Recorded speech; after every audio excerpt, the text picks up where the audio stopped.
कल हमने आपको एक खबर दिखाई थी कि हिमाचल प्रदेश में सरकारी कर्मचारियों की सैलरी पर संकट बना हुआ है। इसी से जुड़ी एक बड़ी जानकारी भी आपको दे दें। सरकार में मंत्री विक्रमादित्य सिंह ने इसे लेकर एक बड़ा बयान दिया है। सैलरी संकट के बीच उन्होंने कहा है कि भांग बेचकर खजाना भरेंगे। अब सरकार भांग की खेती को कानूनी रूप देने वाला बिल पेश करेगी और इसे लीगल तरीके से उगाकर खजाना भरेगी। पिछले महीने की सैलरी हिमाचल के सरकारी कर्मचारियों को अभी तक नहीं मिली है, जिस पर सियासत भी जोरों पर है और इसके बाद से ही आरोप सरकार पर लग रहे हैं कि खजाना खाली हो गया है, हिमाचल की सरकार दिवालिया हो गई है। आज ही एक नया जो है वो बिल विधानसभा में अभी पारित होने वाला है कुछ ही समय में, जो हमारे भांग की खेती को लीगलाइज करने के लिए, ये भी मैं समझता हूँ कि एक गेम चेंजर होगा, क्योंकि भांग की खेती केवल नशे के लिए नहीं है, वो तो उसका एक साइड इफ़ेक्ट है, मगर मेडिसिनल पर्पसेस के लिए, आपके जो है फार्मास्यूटिकल सेक्टर के लिए और हमारे फैब्रिक्स के लिए, कपड़े बनाने के लिए और भी कई चीज़ों के लिए इसका इस्तेमाल होता है। और निश्चित तौर से अगर इसको लीगलाइज तरीके से प्रदेश में उगाया जाएगा, जैसे और राज्यों में भी उगाया जा रहा है और मुल्कों में भी किया जा रहा है, तो मैं ये समझता हूँ कि इससे प्रदेश की आमदनी में आने वाले समय में बहुत ज़्यादा मुनाफा होगा। तो हिमाचल प्रदेश के लोक निर्माण मंत्री विक्रमादित्य को आप सुन रहे थे, जो वित्तीय संकट पर, जो सैलरी का संकट है उस पर कह रहे थे कि अब सरकार इसका रास्ता खोज लाई है। भांग बेचकर खजाना भरने की तैयारी किस तरह से हो रही है उन्होंने बताया। सरकार दरअसल भांग की जो खेती है उसे कानूनी रूप देने जा रही है और इससे जुड़ा हुआ एक बिल पेश करेगी और लीगल तरीके से भांग उगाकर खजाना भरेगी। पिछले महीने की सैलरी हिमाचल के सरकारी कर्मचारियों को नहीं मिली है।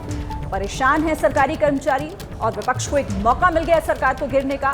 सरकार इस पर घिरी हुई है, लेकिन इसे लेकर अब क्या तैयारियां की जा रही है, कैसे इस संकट से उबरा जाए, उसकी जानकारी खुद सरकार में मंत्री विक्रमादित्य सिंह दे रहे थे कि कैसे अब इस संकट का समाधान भांग की खेती को कानूनी रूप देकर निकालने की तैयारी में है हिमाचल प्रदेश।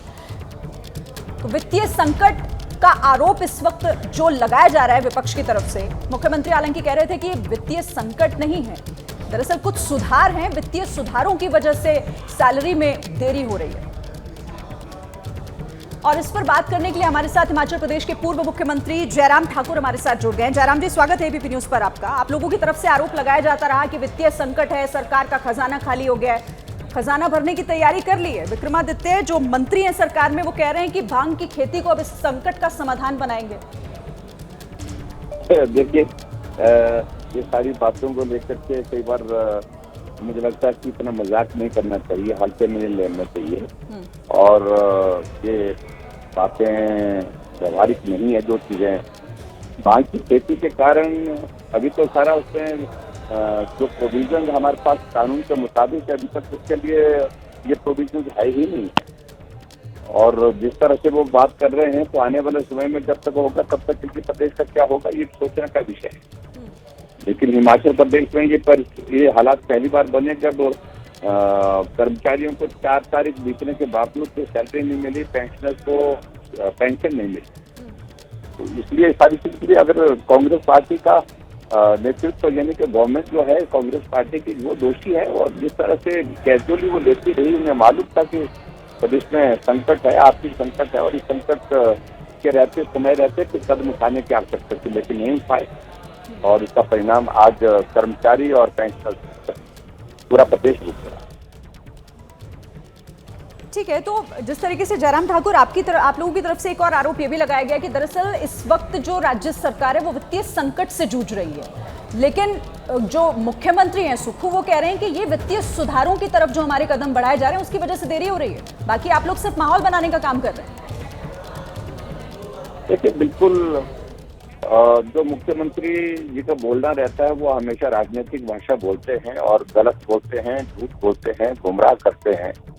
इन सारी चीजों को जी चलिए, जयराम ठाकुर से हमारा संपर्क टूट गया, लेकिन वो कह रहे हैं कि ये वाकई बहुत मजाक जैसा लग रहा है कि सरकार इस वक्त जो सरकारी कर्मचारी हैं उनके साथ मजाक कर रही है। इस बिल को लाकर इस संकट का समाधान करने को लेकर जो तैयारी की जा रही है।